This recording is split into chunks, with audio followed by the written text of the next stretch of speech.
everything is energy, even if we see it and it's got mass to it. This is Einstein's theory of relativity, E equals mc squared, where it's like energy is matter. It's just different compressions of energy. So if you start to compress energy enough, then you can see it. It'll become light, or you can hear it. It will become physical matter that we can also touch.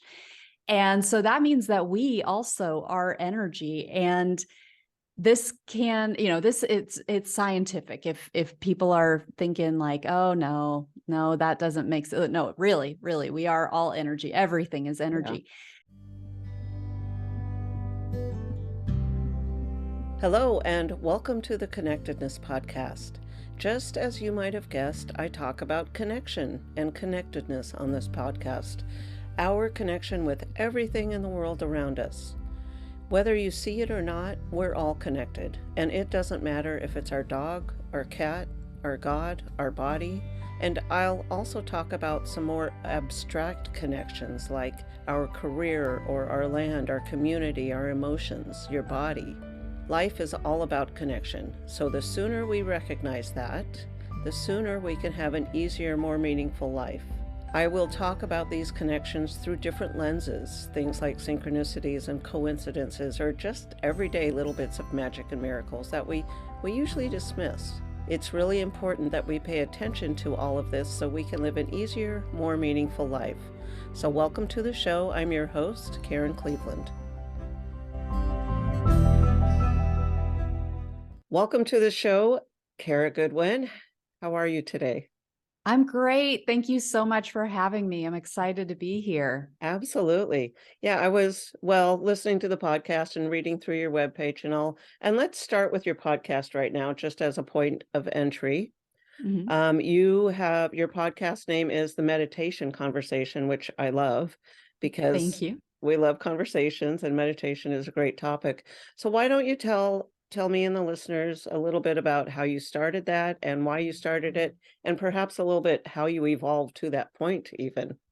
Yeah, I'd be happy to. Thank you. So I started the podcast in 2018, and I'm now like 250 some odd episodes in. I started with a co-host. So my friend Alessandra in Sweden and it's funny, we would have these back and forth discussions on WhatsApp. We would leave each other voice memos, and we were both seekers and meditators. We actually started meditating at the same time, like really within like a couple of days of each other. We signed up for this online program and just kind of formed a friendship. And we were sending each other a lot of messages just about life and being mothers and meditating and trying to kind of keep that flame going, inspiring each other. And at one point she was like, we should have a podcast because other people would benefit from being inspired in this way. Yeah. And so we did. We had the podcast together for, I want to say maybe like 40 some episodes. Wow. We started it as like a, here's how you meditate, and here's how you fit meditation into a modern lifestyle, particularly if you're a parent and you're dealing with, lots of life demands. We had both learned meditation from monks. So, it was kind of like, well, we're, not living that sort of life. So it's, in some ways, it's easier as a monk to dedicate your time to meditation when you don't, you have dedicated your life to that sort of living. So it's kind of like, well, if you're not in that situation and you've got a lot of demands, what does it look like? So we had a lot, like the very early episodes, it's a lot of practical information, and it's a lot of like very meditation focused information. And then as it began to evolve, we started to have guests on, and it was more what I call tangential to meditation. So it wasn't necessarily just about meditation, but it was about people who maybe are on a yogic path or Ayurveda or energy healing, or, all mental health, and lots of different touch points to meditation, but not specifically around meditation. And then, as I said, like, I think around episode 40 something. Alessandra's life, I mean, she was so busy. She had a toddler, single mom, Oh, wow. lawyer. Oh, my. I know. So she really had a lot going on, and we had a 6-hour time difference. Right. So and so she had to really narrow down her focus about what she was gonna do with her time, and she stepped back. And so I had the choice of like, do I want to keep going or let it go? So I decided to try just doing it on my own and having it be completely interview style. Mhm. And so that's what I've done for the last, I can never remember if that was 2020. I think it was 2020 that she stopped. So for the last like 3 years. Yeah. And so it's been really great. I've had so many different diverse guests. We've talked Right. about sound, healing, energy. I've had Neil Donald Walsh on, who's the author of Nice. Conversations with God, Krishna Yeah. Das, who's a kirtan Okay. master, Dr. Jill Bolte Taylor, who's the author of My Stroke of Insight. Fantastic. Yeah, all kinds of really Yeah. fun topics. So Yeah. That's great. Well, I'm glad you continued with it because it's great information and it's information we need to get out there for people. So you said you studied with monks, you studied meditation. How young were you when you first started like meditating even or thinking there was, something more that you wanted to meditate? yeah, well, I wasn't that young really. It's just been in the last 7 years or so. Okay. Okay. Um, and the way that it happened, I was very drawn to meditation. Like anytime I came across it, it was always because I've always loved to read, for example, like books that talk about unusual things, like Mhm. Mhm. unusual abilities that people have, or miracles, things like that. I've always been drawn to those sorts of stories, but I've had a very conventional mainstream life. I am a mother, I'm a wife. I've been in the corporate, like I spent many years Yeah. in a fast career track, and really didn't like question mainstream Right. life at all. So um, but I loved that I was very drawn to that type of book or documentary or something where just something unusual was happening, paranormal or Yeah. whatever. And meditation cropped up a lot in that, in terms of that being an important, like it was just this sort of important element for people to tap into, where they started to experience themselves beyond the sort of human condition, Right. and even like successful business people, it was part of their practice. It seemed to be this like mysterious, like magic key. But I tried it a few times and just didn't get anywhere with it. I just sat there and thought, and I was like, I Yeah. know I'm not supposed to be thinking. Why is it so hard for me not to think? Right. And then I would just like, I would try to develop a practice, but I would know that I was just thinking and thinking and thinking. So I would stop because I was very busy, and it was like, this doesn't seem like a good use of my time. So I ended up really diving into it when my life came apart. Mm, Um, and I guess it's been 7 years now, but I had a lot of death and serious illness and accidents happen within my very, immediate family, meaning brothers, sisters, parents. yeah.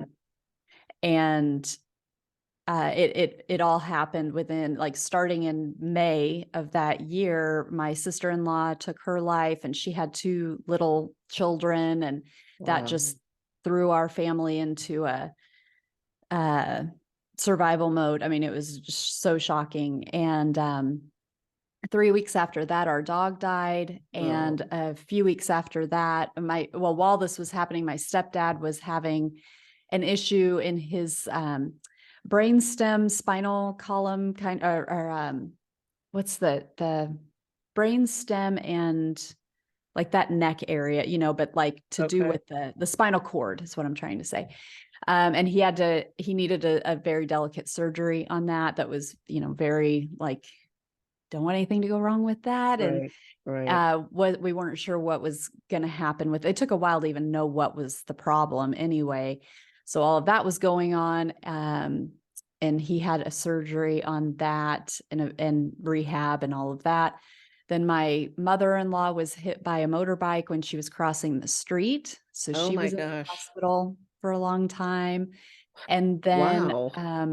my stepmom's heart was failing. She'd had a heart condition for a long time, but had been doing remarkably well for years, to where her doctors would talk about her at conferences and things like that, because she was managing it so well with diet and exercise. And suddenly she was not well. She went into the ICU. She was at the top of the heart transplant list. And then she did get a heart transplant by Thanksgiving of that year. Wow. So that's just within like my immediate family. There was other stuff going on. We had one of our groomsmen in our wedding when my husband and I got married years and years ago, but close friend was diagnosed with a brain tumor during that time too. He actually passed away the following year. But, it's just like everywhere we turned, it seemed to be Wow. madness. Yeah. And so that was really when I was like, I need something. Like I felt like, I was enjoying life on the surface. My family and I were living in Italy at the time Okay. for my husband's job. And that was a blessing. And, we also couldn't be near our family while all of this was happening. So I was no longer working at that time. So I was like, okay, I really like, now's the time. I have no more excuses. I'm going to learn meditation. I really feel like this is fundamental. There's something in here for me, and I need something. It was like a life preserver or something. And Yeah. so that was when I really got serious about it. And I needed the training. That was the Mhm. thing, because I had kept coming back to it, wanting to just sit there and get into a meditative state automatically. That was how I'd approached it, when it wasn't sticking. And I was like, I'm just thinking the whole time, this doesn't Right. work. Right. Right.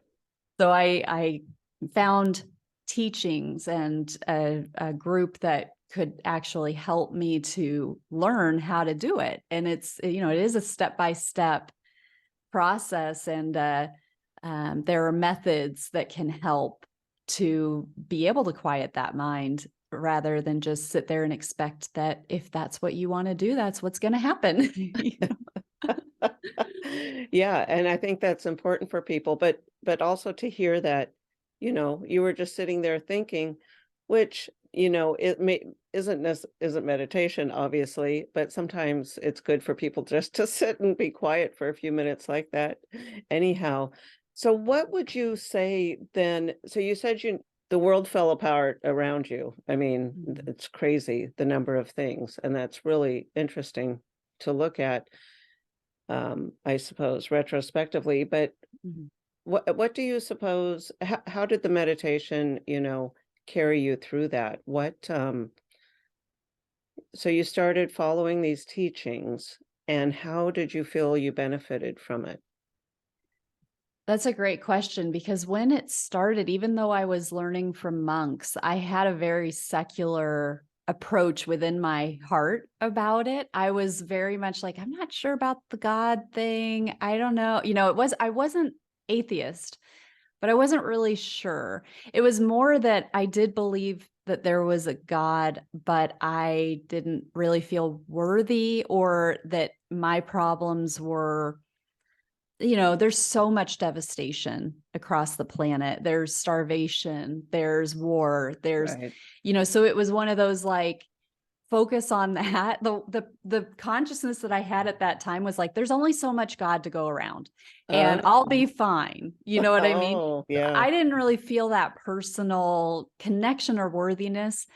Um, and so I really just wanted to know, like, okay, how do I like control the feeling that I don't want to answer my phone, or that I want to hide under the bed when the phone rings, or, because Right. it's always Right. bad news.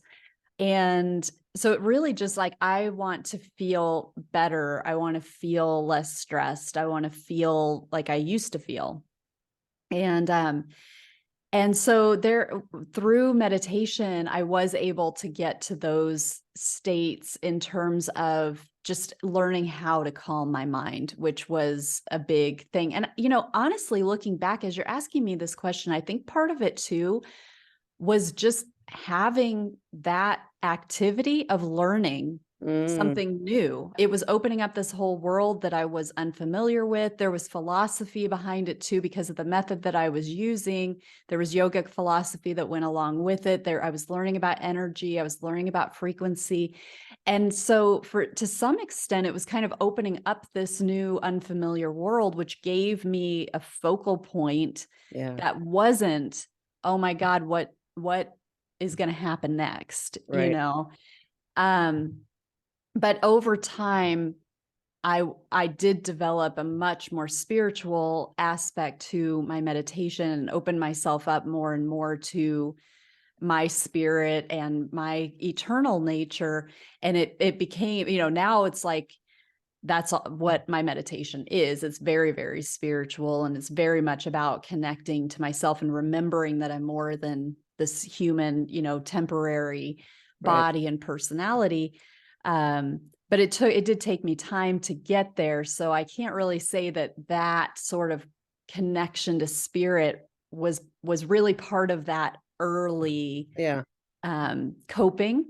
But, I shared with you before we started that, I feel like a bomb's just gone off in my life in the last week. Hmm. And, I'm personally going through a really, the, I've got a mountain to climb is how Yeah. I feel like I'm at the bottom of a mountain and I don't want to climb this mountain, and I have to. And, but this is where now I feel like, okay, I've spent all these years training, and I've spent all these years learning how to meditate, learning how to control my nervous system, and learning about the true nature of ourselves as spiritual beings, as eternal beings. And this is where the training comes in, where it's like, Hmm. okay, there's something in this for me. It's a higher perspective of like, yep, I really, really, really don't want to be in the position that I'm in.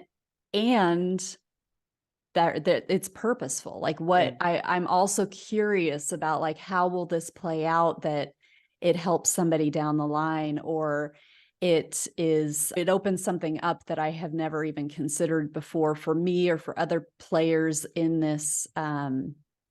It just feels like I do have the ability to see opportunity, for lack of a better word, or some bigger picture, even if I don't know exactly what that bigger picture is or can't even imagine yet what it is.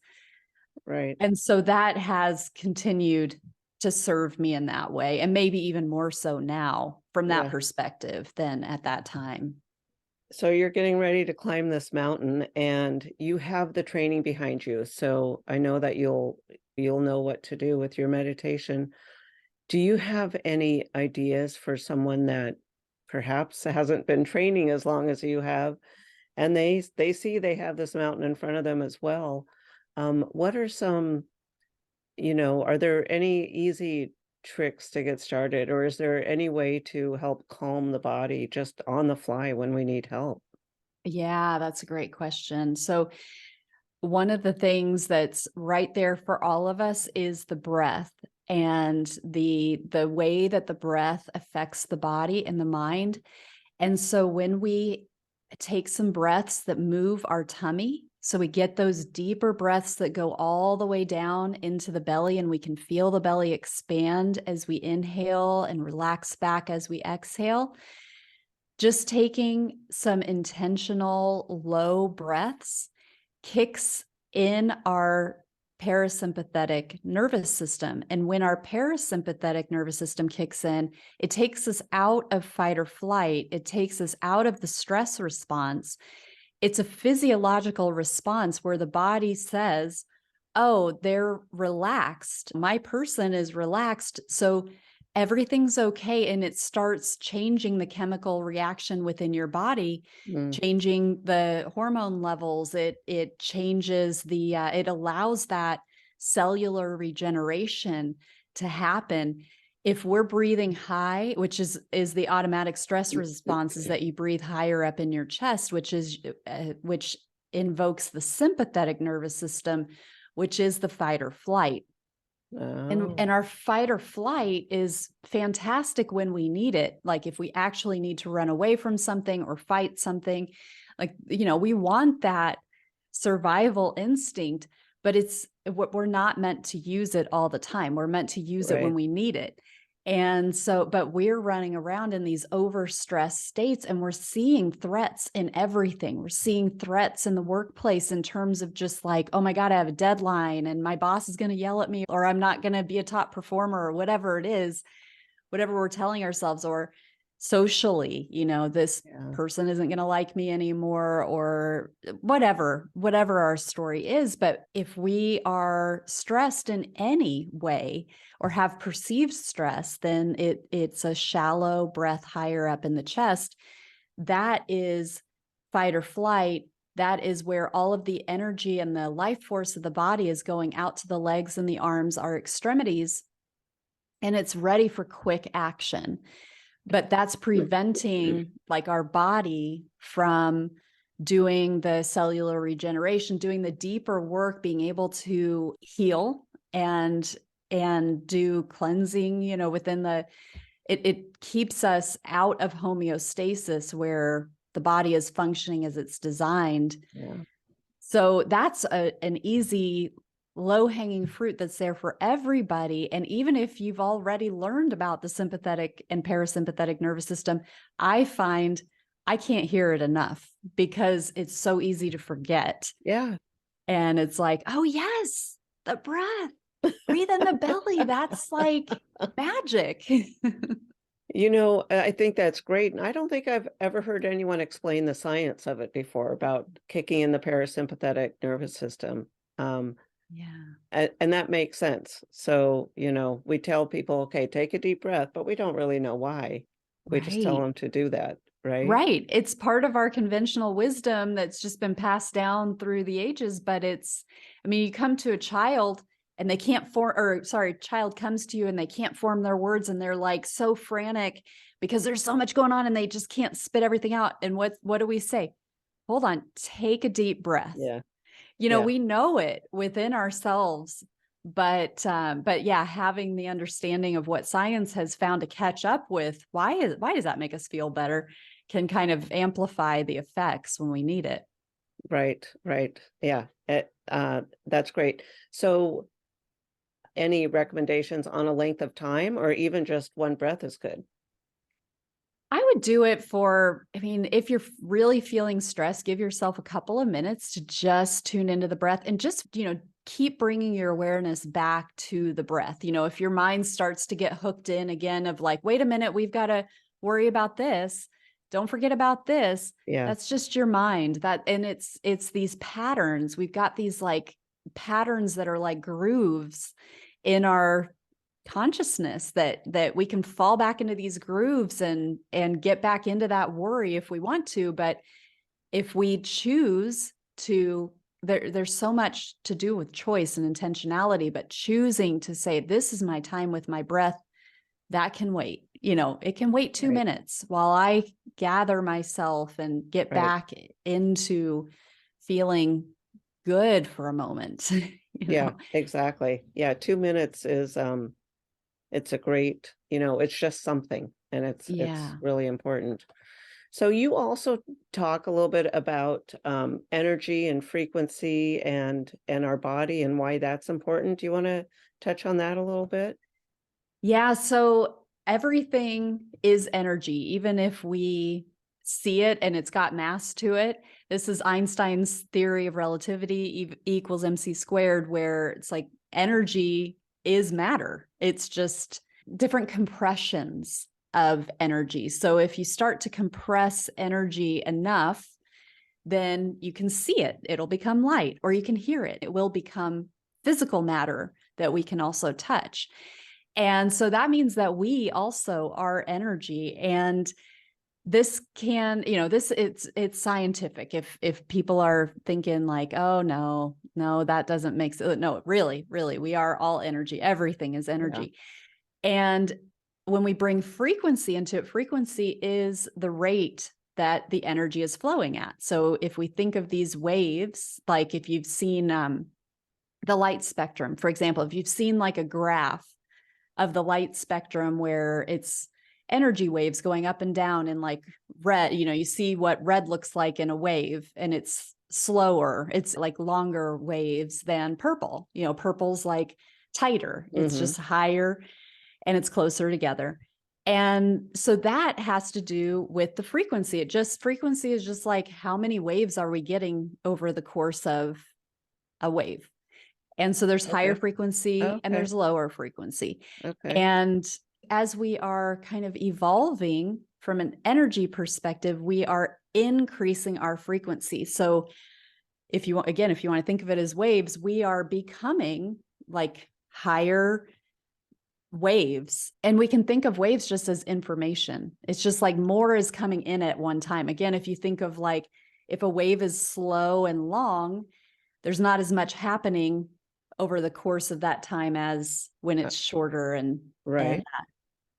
so higher frequency is what happens as we evolve as a being. So as our consciousness expands, as we let go of what are generally known as the lower frequency, lower vibrational aspects of being human. So things like fear. Mm-hmm. Fear gets us into a lower vibration. It slows us down. It holds us back.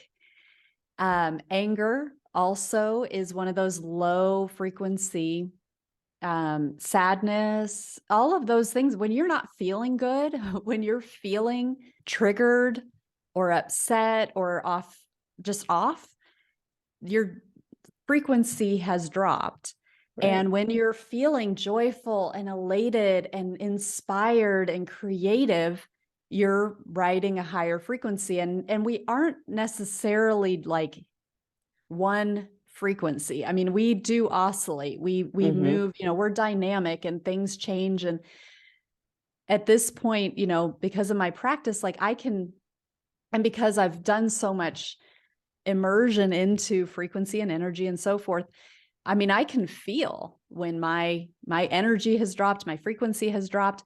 And we want to give ourselves grace through those times too, where it's like, Yeah. okay, I'm in it, like we've already talked about. It's like, okay, I'm in it and I don't feel great. And so for me, it's like, rather than being like, uh-oh, this is bad. Okay, I've got to get happy. It's all Right. going to be okay. And it's like, yeah, I don't want to go into a downward spiral where I let the tide take me away. But I also need to honor who I am, what is happening, let myself feel the feelings and process what's happening without thinking that it's bad to feel overwhelmed or upset or nervous or whatever it is. It's like a recognition, like, oh, okay, yeah, I feel this. I feel Yeah. it. Like my heart hurts. I'm scared, whatever it is. But it's not holding on to that. It's not like, Right. okay, this is who I am now. Right. It's like, okay, I feel that. I know what that feels like. It's okay, process. I mentioned that I've had on the podcast Dr. Jill Bolte Taylor, and her research, she's a Harvard trained neurologist, not neuroscientist. I can't remember exactly what the title is, but she's done a lot of brain research, which she was already studying the brain at Harvard when she had her stroke at 37. It's a fascinating story. But Is she the um, one that talks about her experience of her stroke? yes, I've seen her TED Talk. Yeah, it is yes. fascinating. Very Yeah. fascinating. Yeah, my stroke of insight. And she's got a, yeah, like you said, great TED Talk. Yeah. She has studied the cycle of emotion when there's a new event that happens, and it's actually, if I'm and I haven't looked at it for a while, so hopefully I'm accurate, but it's like 90 seconds that the chemical process that happens in the body to feel the feeling and for it to work its way through our body and Mm, out yeah. again. Again, I want to say it's 90 seconds. It's somewhere around there. Yeah. Yeah. And then that chemical response has completed. It's when we keep going back and identifying with it and bringing it back into the present moment. So something that's already happened, we've already addressed the tiger or the, whatever it Right. is. Right. So all of that, when we keep feeling that continuous stress and that continuous like sadness or whatever, it's because we are choosing to go back into the past and reconnect with it and get back into that groove that we Mm-hmm. talked about, Mm-hmm. where okay, this is that I'm wearing this groove. I'm in this groove and that's what I'm going to focus on. That's what I'm going to, and so it's this balance of like, oh, okay, really feeling the feelings, letting them process. It is important to let that happen rather than to just say, nope, I don't feel sad. I've evolved beyond overwhelm or sadness or Right. anger. It's Right. like sometimes this is part of the human experience. So it's Yeah. being authentic about, okay, I'm feeling something here, recognizing it, letting it happen, but then the maturity comes in not continuing to go back to it over and over so that there's this over identification with it, or there's this over like clutching to this thing that already happened or that may never happen if we're projecting into Yeah. the future. Yeah. Might never happen. We do that a lot, don't we? And Right. I have to say, you are a fantastic teacher. You lay Oh, these thank you. principles out there so easily that I think they make sense to people who are just learning about this. So that's fantastic. Thank Oh, you for thank you doing so that. much. That's Yeah. such a compliment. Thank Yeah. you. Yeah. But yeah, getting back to that feeling, sometimes I know it's like, oh, I just don't like today. And I know that Yes. I could evolve out of it or get myself out of it, but sometimes we just want to sit in there and just feel our grumpiness and Yeah. and being mad at the world for a few minutes or maybe a day or two or whatever it is. And then it's like, okay, I'm past it now. I'm good. Yeah. I had that, last week with one particular day that was just a hard day. It was such a hard day. But I noticed that I started looking for other reasons that it was wrong. I Yeah. was like, this day's the worst. And then I was like, what else has happened? Because I wanted to like prove to myself, like, yeah, and it's Yeah. even worse because I ran out of toothpaste or Right. Yeah. whatever I could get my hands on. It was like, this Yeah. day just is for the birds and whatever it is. But it's like, oh, that's interesting that I want to be right. I want to be even more right. Yep. And Yep. it's about something that I wish wasn't happening. Ex- But, you know, so we also want to be aware of that, because that can happen where we want to tell ourselves this story and it's like, wait, am I actually like trying to focus on more bad things? And I right. totally caught myself doing that. Yeah, exactly. And I guess that's the same idea of a gratitude practice is proving ourselves right, right? So, Yes. if we see something that's good, we want to find more that's good to back up our brain, which Yes, that's great. Thank you. I yeah. love that. So which actually brings me to the difference between the mind and the brain, because sometimes I use them synonymously, and they're not Mhm. really. I mean, one's a physical thing. But anyways, why don't Yeah. you tell us the difference between the mind and the brain? Yeah, this is something that I read in a book called, I think it was, oh, I wish I could remember. I think the author was Dr. Larry Dosser, something like that, but it was about prayer and he had done research on prayer. And it was a really beautiful book about the power of prayer.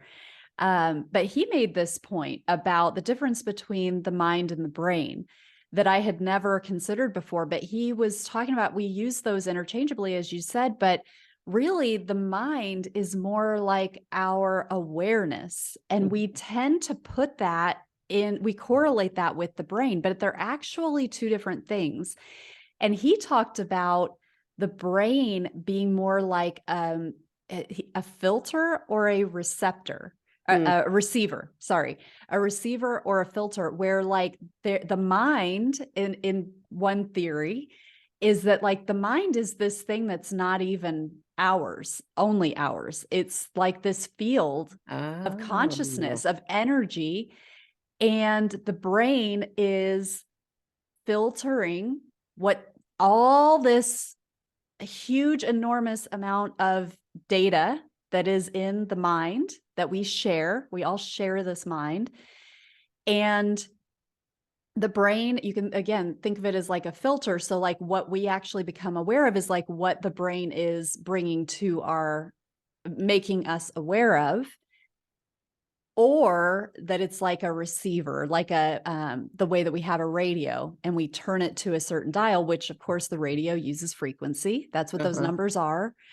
Uh-huh. But it's like the brain, depending on how it's dialed in, it changes what it gets from the mind or what it perceives from the mind. And so I was like, it just flipped everything I had considered, Yeah, because I always thought they were the same thing. I think right. there's another way to look at it too that's not so collective, because that type of explanation talks about a collective consciousness, Yeah, which is like yeah, there's just this field of invisible information, and then our mind is filtering it or receiving it. But there is, I believe, more of a localized mind as well, but it doesn't just live in our brain. It right. encompasses our body, and that's where, when we can start to tune into that, we notice that we're getting clues outside of like our thoughts and outside of our brain. Our body's giving us clues about things. We may step into a room and have like a certain feeling of Yeah, attraction or repulsion from either the space or the people who are there. And we don't necessarily know, we don't have like an intellectual reason for that. It's not like, right. oh, yeah, I know that something bad is happening here because I can see it with my eyes, or I have some sort of intellectual understanding. It's just like, whoa, I don't like it here for some reason, or I feel nauseous, or I just Yeah, feel like I need to leave, or I feel tired, or whatever it is, where it's like I am not um in harmony with this place right, for some reason, and I don't know right. why. I just know that I don't feel right.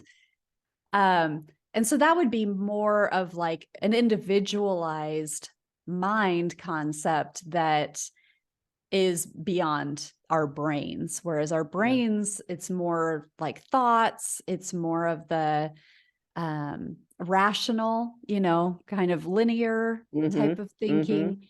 Um, but this is a broader, the mind, I believe is broader, and it's more connected to an awareness and a consciousness that's not local to the brain. Yeah, oh, I so resonate with that, and I had forgotten, now that you mention that, I think, either Dr. Eben Alexander or someone he was working with on a book talks about the brain being a filter as well.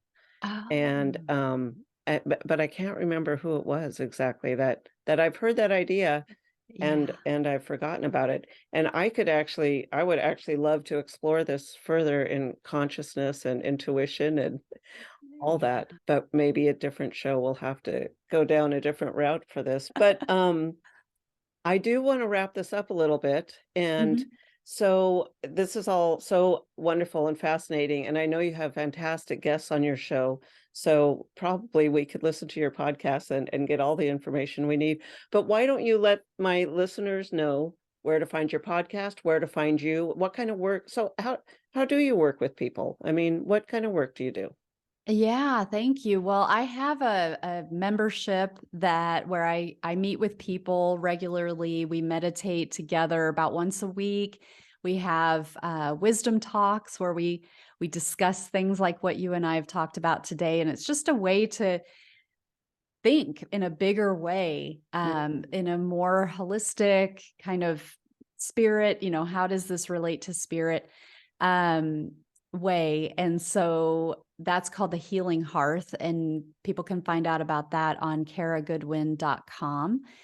And I have an online self-study learn to meditate program so that if people don't have a meditation practice and they've tried it and they have the same problems that I had where, it doesn't seem to work. It's just sitting there and thinking. This lays out a method and gives a lot of explanation of why we do certain things. And so it's designed to allow you to integrate a meditation practice into your life easily, because we're all busy. We're not all monks. So, Right. and then, like you say, I have the podcast, which is Meditation Conversation, that can be found on all the platforms. I'm trying to be better about being on YouTube. My channel there is The Meditation Conversation. But I still, it's like such it's just hard for me to remember to put my videos out there. And I'm on Instagram, Kara_Goodwin_meditation. So I'm out there. You are out there.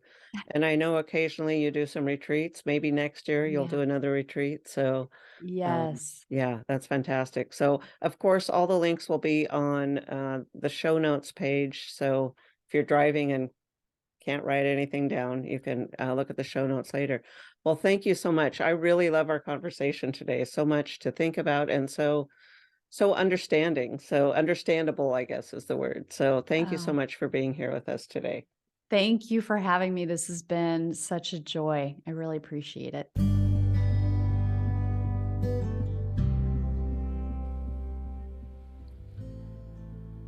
If you enjoyed the show, don't forget to head over to revkarenpodcast.com. That's REVKAREN podcast.com.